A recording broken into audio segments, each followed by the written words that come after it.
এক নম্বর, জাকাত হলো নামাজ যেমন ইবাদত ফরজ বিধান, জাকাত হলো নামাজের মতোই ফরজ বিধান। নামাজের মতোই ফরজ বিধানের অর্থ কি? নামাজের মতোই ফরজ বিধানের অর্থ হলো নামাজ যেমন অকাট্য দলিল দ্বারাই প্রমাণিত, জাকাতও অকাট্য দলিল বা প্রমাণ দ্বারাই প্রমাণিত। কোনো ব্যক্তি যদি নামাজ অস্বীকার করে সে আর মুমিন থাকে না। অনুরূপভাবে কেউ যদি জাকাত অস্বীকার করে সে আর মুমিন থাকে না। আল্লাহ নবী সাল্লাল্লাহু আলাইহি ওয়াসাল্লাম, বুখারীর মধ্যে এসেছে, মুসলিম শরীফের মধ্যে এসেছে, নবী করিম সাল্লাল্লাহু আলাইহি ওয়াসাল্লামের ইন্তেকালের পরে যখন হযরত আবু বকর খলিফা হয়েছিলেন রাদিয়াল্লাহু আনহু, আবু বকর খলিফা হওয়ার পরে যেটা দেখা গেল, চারদিকে বিদ্রোহ, নানা ধরনের বিদ্রোহের একটা গ্রুপ এভাবে বিদ্রোহ করেছিল, তারা অর্থনৈতিক বিদ্রোহ করেছিল। তারা বলল আমরা জাকাত দিব না। হযরত আবু বকর সিদ্দিক রাদিয়াল্লাহু তাআলা আনহু এদের বিরুদ্ধে যুদ্ধ ঘোষণা করেছিলেন। হযরত ওমর এসেছিলেন সুপারিশের জন্য, যে একটু নমনীয় হওয়া যায় না। দেখেন আবু বকর নরম মানুষ, তারা এবার নমনীয় হইতে বলতেছে। তো হযরত আবু বকর সিদ্দিক রাদিয়াল্লাহু তাআলা আনহু হযরত ওমরের এই নমনীয় অবস্থানকে শুধু কটাক্ষ করেন নাই, বরং ধমকের সুরে বলেছিলেন, আজাব্বারুন ফিল জাহিলিয়াতি খাওয়ারুন ফিল ইসলাম। তুমি জাহেলি যুগে তো বড় সাহসী বীর পুরুষ ছিলা, ইসলামের যুগে এসে ভেড়া হয়ে গেলে কেন? আজাব্বারুন ফিল জাহিলিয়া ওয়া খাওয়ারুন ফিল ইসলাম। এটা কেমন কথা? জাহেলি যুগে তুমি বড় বাঘ ছিলা, ইসলামে এসে ভেড়া হয়ে গেলে। ফাওয়াল্লাহি লাউ মানাউনি আকালান,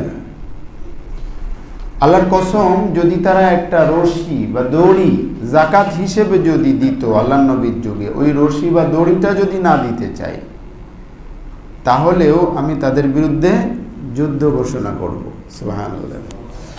হযরত আবু বকর সিদ্দিক রাদিয়াল্লাহু তাআলা আনহুর এই অবস্থান থেকে খুব সহজে বোঝা যাচ্ছে যে যাকাত ইসলামে কত বেশি গুরুত্বপূর্ণ।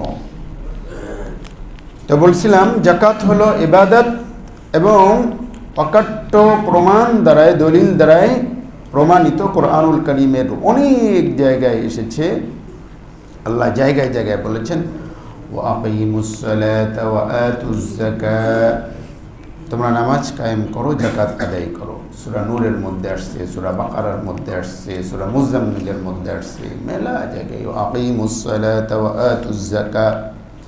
অতএব যাকাত হলো ফরজ বিধান, এক নম্বর। দ্বিতীয় নম্বর হলো মুমিন আর মুনাফিক চেনার অন্যতম একটা মাধ্যম হলো যাকাত। কি বললাম? মুমিন আর মুনাফিক সহজে চেনার অন্যতম একটা কি মাধ্যম হলো যাকাত। সূরা তাওবার ৬৭ আয়াতের মধ্যে আল্লাহ মুনাফিকদের পরিচয় দিয়েছেন।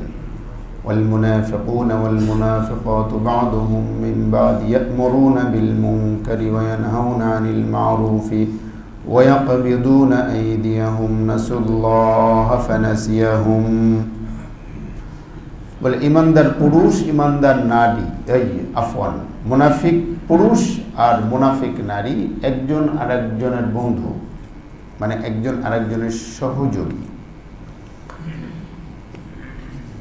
তো তারা কি করে? ইয়া'মুরুনা বিল মুনকারি ওয়া ইয়ানহাউনা আনিল মারুফ, তারা অসৎ কাজের নির্দেশ দেয়, সৎ কাজে বাধা দেয়। খারাপ কাজে নির্দেশ দেয় আর ভালো কাজে কি করে? তারা কারা? মুনাফিক। তাহলে মুনাফিক চেনার অন্যতম আলামত হলো যে কোনো ভালো কাজ হচ্ছে সেটা করতে দিচ্ছে না, মন্দ কাজ হচ্ছে উৎসাহিত করতেছে, বোঝা গেল মুনাফিকের খাসলত রয়েছে। ওয়ায়াকবিদুনা আইদিয়াহুম নাসুল্লাহা ফানাসিয়াহুম উলাইকা হুমুল ফাসিকুন। আল্লাহ বলেন ওয়ায়াকবিদুনা আইদিয়াহুম, তারা তাদের হাত গোটায় রাখে। মুনাফিকের অন্যতম বৈশিষ্ট্য হলো তারা কৃপণ, হাত গুটিয়ে রাখে, ইয়াকবিদুনা হাত মুষ্টিবদ্ধ করে রাখে। তাহলে এখান থেকে বোঝা গেল মুনাফিক চেনার অন্যতম আলামত হলো হাত কি করা, মুষ্টি করে রাখা, কৃপণতা। অন্যদিকে এই সূরার কোন সূরা বলছিলাম, সূরা তাওবা ৭১ নম্বর আয়াতের মধ্যে আসছে ওয়াল মুমিনুনা ওয়াল মুমিনাতু বা'দুহুম আউলিয়াউ বা'দ ইয়া'মুরুনা বিল মা'রুফি ওয়া ইয়ানহাউনা আনিল মুনকারি ওয়া ইউকিমুনাস সালাতা ওয়া ইউতুনাজ যাকাতা ওয়া ইউতিউনা আল্লাহা ওয়া রাসূলাহু উলাইকা সায়ারহামুহুমুল্লাহ। আল্লাহ বলেন ইমানদার পুরুষ, ইমানদার নারী তারাও একজন আরেকজনের সহযোগী। ইয়া'মুরুনা বিল মা'রুফি ভালো কাজের নির্দেশ দেয়, খারাপ কাজে বাধা দেয়, নামাজ কায়েম করে, ওয়া ইউতুনাজ যাকাতা যাকাত আদায় করে। তাহলে ইমানদার নারী পুরুষের অন্যতম গুণ কি, কথা বলেন, যাকাত আদায় করা। মুনাফিক নারী পুরুষের অন্যতম বৈশিষ্ট্য কি, হাত মুষ্টিবদ্ধ করে রাখা, খরচ না করা, যাকাত না দেওয়া। তাহলে ইমানদার আর মুনাফিক চেনার অন্যতম আলামত যাকাত। ঠিক আছে, যাকাত হলো ইসলামের স্তম্ভ, যেটা হাদিসটা সব সময় আপনারা পড়েন শোনেন। আল্লাহ বলেছেন বুনিয়াল ইসলামু আলা খামসিন শাহাদাতি আল্লা ইলাহা ইল্লাল্লাহ ওয়া আন্না মুহাম্মাদান রাসূলুল্লাহ ওয়া ইকামিস সালাতি ওয়া ইতাইজ যাকাত। বুখারী শরীফের একেবারে শুরুতে এসেছে ৮ম নম্বর হাদিস। ইসলামের ৫টি ভিত্তি, কালেমা, নামাজ এবং যাকাত। ৩ নম্বর যাকাত। আমরা তো নামাজের সাথে রোজা বলি, নামাজ রোজা, নামাজ রোজা। আল্লাহ বলেন নামাজ যাকাত, নামাজ যাকাত, নামাজ যাকাত, নামাজ যাকাত। তাহলে যাকাত হলো কি, ইসলামের স্তম্ভ। ৩য় নম্বর, প্রিয় হাজরিন, যাকাত কেন দিব, যাকাত দিলে লাভ কি? ওই দিন বলেছিলাম সূরা তাওবার আলোচনায়, আমাদের প্রতিদিন আসরের বাদ আসর তাফসিরের মধ্যে সূরা তাওবার ১০৩ নম্বর আয়াত থেকে বলেছিলাম হালকা করে। আল্লাহ বলেন খুয মিন আমওয়ালিহিম সাদাকাতান তুতাহহিরুহুম ওয়া তুযাক্কিহিম বিহা ওয়া সাল্লি আলাইহিম ইন্না সালাতাকা সাকানুল লাহুম। আল্লাহ বলেন তাদের সম্পদ থেকে যাকাত নিয়ে তাদেরকে পরিশুদ্ধ করুন। সুবহানাল্লাহ। বোঝা গেল যাকাত দেওয়ার মাধ্যমে মানুষ কি হয়, পরিশুদ্ধ হয়। যাকাত দেওয়ার মাধ্যমে কি হয়, পরিশুদ্ধ হয়। মনে আছে বলেছিলাম কিভাবে পরিশুদ্ধ হয় যাকাত দেওয়ার মাধ্যমে? হ্যাঁ বলেছিলাম, যাকাত দেওয়ার মাধ্যমে পরিশুদ্ধ হয় এভাবে বলেছিলাম। তাফসীরে তানতাবির মধ্যে এসেছে, আল্লামা তানতাবি বলেছেন মানুষের ভিতরে কিছু রোগ ব্যাধি আছে। মানুষের ভিতরে কিছু কি আছে, রোগ ব্যাধি আছে, ভিতরের অন্তরের রোগ। উলামায়ে কেরাম বলেছেন মানুষের অন্তরের রোগ হলো লোভ, লিপ্সা, মোহ, অহমিকা, দাম্ভিকতা, হ্যাঁ, কৃপণতা। এগুলো হলো মানুষের অন্তরের ব্যাধি। যাকাত দিলে এইগুলো দূর হয়। আপনি যখন দিচ্ছেন, অর্থ ব্যয় করছেন, তার মানে সম্পদের থেকে মোহ আপনি খানিকটা কাটাই উঠতে পারছেন, তাই না? মোহ থাকলে তো ওটা দেওয়া যায় না। আপনি যখন দিচ্ছেন আপনি মোহ কাটিয়ে উঠছেন, আপনার লোভ দূর হচ্ছে।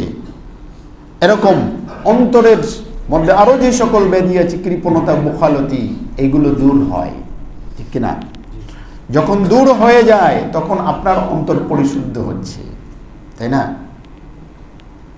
তো উলামায়ে কেরাম বলেছেন খুযু মিন আমওয়ালিহিম সাদাকাতান তুতাহহিরুহুম ওয়া তুযাক্কিহিম বিহা, তাদের সম্পদ নিয়ে তাদেরকে পরিশুদ্ধ করুন। আপনি দেখবেন আল্লাহ নবী সাল্লাল্লাহু আলাইহি ওয়াসাল্লাম এক সাহাবী জিজ্ঞেস করেন, হুজুর আমার অন্তরটা একটু কঠিন কঠিন লাগে, মানে মনটা শক্ত, ভাল লাগে না। আল্লাহ নবী সাল্লাল্লাহু আলাইহি ওয়াসাল্লাম বলেন তোমার দাওয়াই বা চিকিৎসা হলো দুইটা, ওয়ামসাহ রাসাল ইয়াতীম ওয়া আতইমিল মাসাকিন। দুটো কাজ করো, এতিমের মাথায় হাত বুলায় দাও, স্নেহের পরশ বুলিয়ে দাও, সুবহানাল্লাহ। ওয়া আতইমিল মাসাকিন, মিসকিন অভাবীদেরকে খাবার দাও, অভাবীদেরকে খাওয়াও, এতিমদেরকে মাথায় স্নেহের পরশ বুলিয়ে দাও। সুবহানাল্লাহ। দেখবে তোমার অন্তর নরম হচ্ছে। প্রিয় হাজরিন, দান সদকা যাকাত দেওয়ার মাধ্যমে অন্তরের কাঠিন্য দূর হয়, অন্তরের শক্ত ভাব দূর হয়ে যায়, অন্তরটা নরম হয়, অন্তরের মধ্যে ভালো কথা গ্রহণ করার যোগ্যতা পয়দা হয়। আপনার বিশ্বাস না হলে, আপনার দেখা যাচ্ছে ভাল লাগতেছে না, খুব এই লাগতেছে, একজন কাউকে না জানায় কোনো একটা ভালো কাজ করেন, একজন গরিব অসহায় মানুষকে একটু কিছু রাতের আধারে অজান্তে কিছু হেল্প করেন, দেখবেন যে মনটা ফ্রেশ হচ্ছে, ভালো লাগছে, ঝরঝরে মনে হচ্ছে। পরীক্ষা করে দেখতে পারেন। আল্লাহ নবী বলছেন উমসা রাসাল ইয়াতীম ওয়া আত'আমিল মাসাকিন। তাহলে যাকাত দিলে কি হয়? অন্তর পরিশুদ্ধ হয়। যাকাত দিলে কি হয়? সম্পদ বৃদ্ধি পায়। আল্লাহ সূরা রুমের মধ্যে বলেছেন ওমা আতাইতুম মির রিবাল লিয়ারবুয়া ফালা ইয়ারবু ইনদাল্লাহ। তোমরা যে সুদি কারবার করো, রিবা মানে সুদ, তোমরা যে পরস্পরের সুদি কারবার করো, লেনদেন করো, ফালা ইয়ারবু ইনদাল্লাহ, তোমরা কি জানো এই সুদের মাধ্যমে সম্পদ বাড়ে না।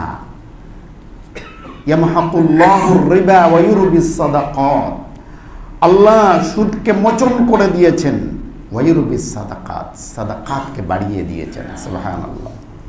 ওয়ামা আতাইতুম মিন যাকাতিন তুরিদুনা, আর তোমরা যে যাকাত দাও, এই যাকাত আল্লাহর সন্তুষ্টির জন্য যে দান করো, ফাউলাইকা হুমুল মুদঈফুন, এই যাকাতের দ্বারাই শুধু যাকাতই দেওয়া নাই, তোমরা তোমাদের সম্পদকে বাড়িয়ে নিলে। সুবহানাল্লাহ। মা নাকাসাত সাদাকাতুম মিন মালিন, আল্লাহ নবী বলেছেন মুসলিম শরীফের হাদিস, সাদকা কখনো মাল কমায় না। সাদকা কখনো কি করে না? মাল কমায় না। বাহ্যিকভাবে দেখলে দেখা যায় যাকাত দিলে সম্পদ থেকে 2.5% কমে যাচ্ছে। আল্লাহ বলেন এটা আল্লাহর কাছে অনেক গুণ বেড়ে যাচ্ছে।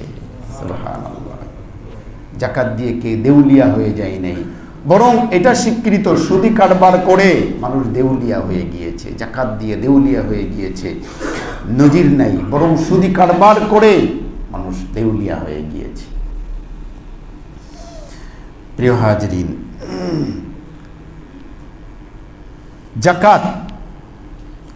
যাকাত সম্পদের ন্যায় এবং ইনসাফ ভিত্তিক বন্টন ব্যবস্থার নাম। যাকাত কিসের নাম? ন্যায় এবং ইনসাফ ভিত্তিক অর্থ বন্টন ব্যবস্থার নাম হলো কি? যাকাত। বুখারী শরীফের 1496 নম্বর হাদিসের মধ্যে আল্লাহ নবী সাল্লাল্লাহু আলাইহি ওয়াসাল্লাম হযরতে মুআয ইবনে জাবালকে যখন পাঠিয়েছিলেন ইয়ামানের গভর্নর করে, তখন তাকে নির্দেশ দিয়েছিলেন যে কালেমার দাওয়াত দিবে, তখন তারা শুনবে, তখন তাদের নামাজের কথা বলবে, যখন নামাজ তারা গ্রহণ করবে তখন যাকাতের কথা বলবে। এই যাকাত যখন তারা দিবে, তুখাদু মিন আগনিয়াইহিম ওয়া তুরাদ্দু আলা ফুকারাইহিম, তাদের ধনীদের থেকে যাকাত উসুল করে গরিবদের মধ্যে ডিস্ট্রিবিউশন করে দিবে। সুবহানাল্লাহ। প্রিয় হাজিরিন, বলছিলাম যে যাকাত কেন ন্যায় এবং ইনসাফ, সম্পদের ইনসাফ এবং ন্যায় এবং ইনসাফ ভিত্তিক বন্টনের ব্যবস্থা কেন? গত 2-3 বছর আগে আমাদের দেশের একটি পপুলার জাতীয় দৈনিকে নিউজ এসেছিল যে আমাদের দেশের 10%, ভালো করে খেয়াল করে শুনবেন, 10% ধনিক শ্রেণীর হাতে 41% অর্থ। কত? 10% ধনীদের হাতে, আমাদের দেশের 41% সম্পদ ধনিক শ্রেণী। পক্ষান্তরে গরিব, একেবারে গরিব যারা, তাদের 10%-এর হাতে 1.31, মানে 1% থেকে একটু বেশি সম্পদ। তাহলে ব্যবধানটা কত দেখছেন? মানে গরিব শ্রেণীর 10%-এর হাতে সম্পদ কতটুকু? মাত্র 1% থেকে 1.25%। আর ধনিক শ্রেণী 10%-এর হাতে কত? 41%। এই যে অনেক বেশি বৈষম্য না নাকি? অনেক বেশি বৈষম্য। সেই রিপোর্টে উল্লেখ করেছে গত 2 দশক বা 3 দশক ধরে এই বৈষম্য বাড়তে বাড়তে এই ধারা যদি অব্যাহত থাকে তাহলে এই বৈষম্য আরো বেশি বেড়ে যাবে। বুঝাতে পারছি? অবশ্যই বুঝছেন? তো আল্লাহ নবী বলেছেন, আল্লাহ পাক বলেছেন, কাইলা ইয়াকুনা দুলাতাম বাইনাল আগনিয়াই মিনকুম। আল্লাহ কোরআনুল কারীমের মধ্যে বলেছেন ধনীদের হাতে যেন অর্থ কুক্ষিগত না হয়ে যায়। কি না হয়ে যায়? কুক্ষিগত না হয়ে যায়। মানে যাকাতের এই যে সুষম বন্টনের কারণে অর্থের মধ্যে, অর্থনৈতিক ব্যবস্থার মধ্যে কি হয়? ব্যালেন্স এসে যায়। যে কোনো বিষয়ে ব্যালেন্স আসা চাই, বৈষম্য দূর হওয়া চাই, তাই না?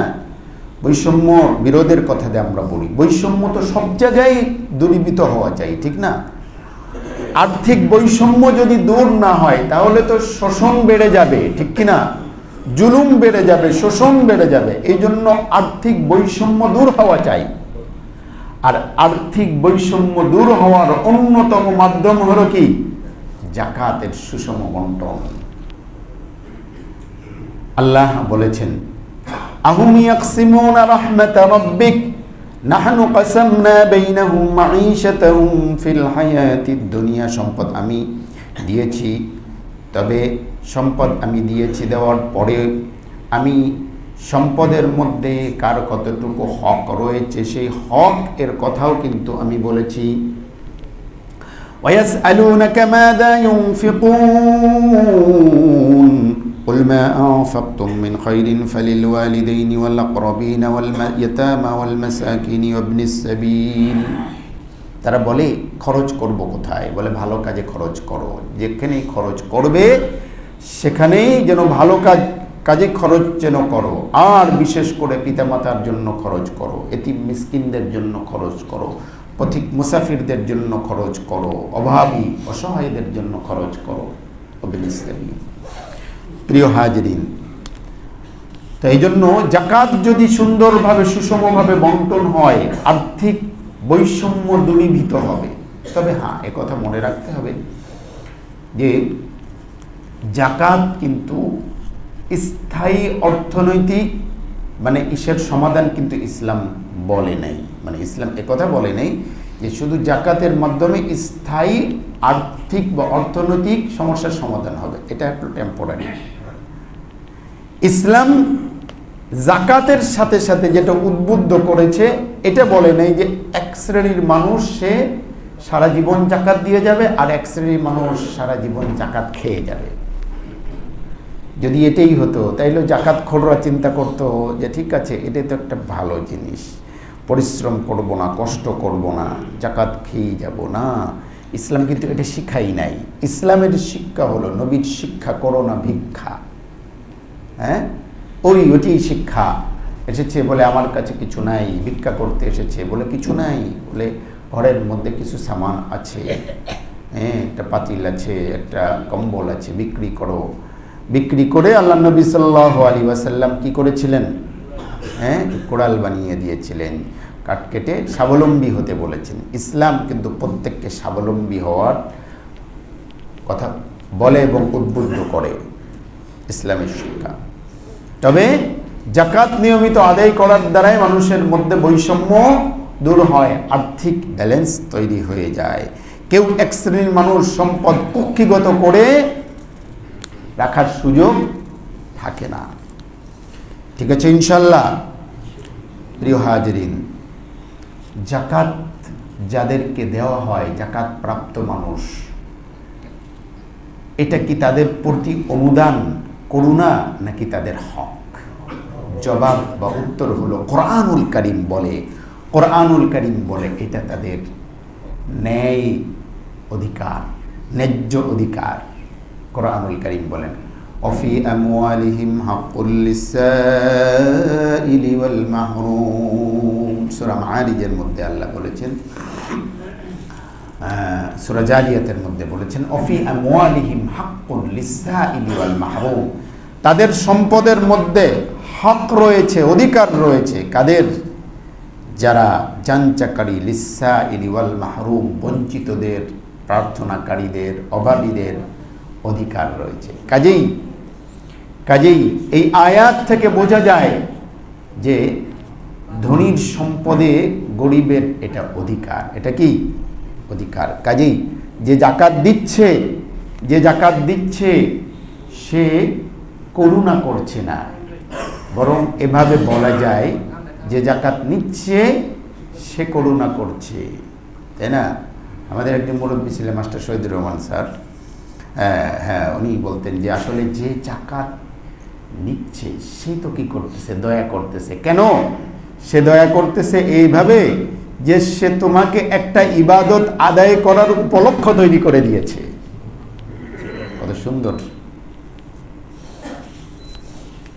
তো এজন্য আমরা যে জাকাত দিতে পারছি, তাই না, জাকাতের খাত আছে দেখেই দিতে পারছি। আল্লাহ নবী সাল্লাল্লাহু আলাইহি ওয়াসাল্লাম বলেছেন যে রে, তোমরা যে সম্পদ নিয়ে এত কাড়াকাড়ি করো, যে সম্পদ নিয়ে তোমরা মারামারি করো, যে কাড়াকাড়ি করো, দেখবে এমন একটা সময় আসবে মানুষের হাতে এই পরিমাণ সম্পদ এসে যাবে, মানুষ তার সম্পদ দেওয়ার জন্য অন্যের কাছে ঘুরবে, যার কাছে যাবে বলবে ভাই আমার দরকার নাই, তুমি যদি কালকে আসতে তাহলে নিতাম, আজকে আমি নিব না।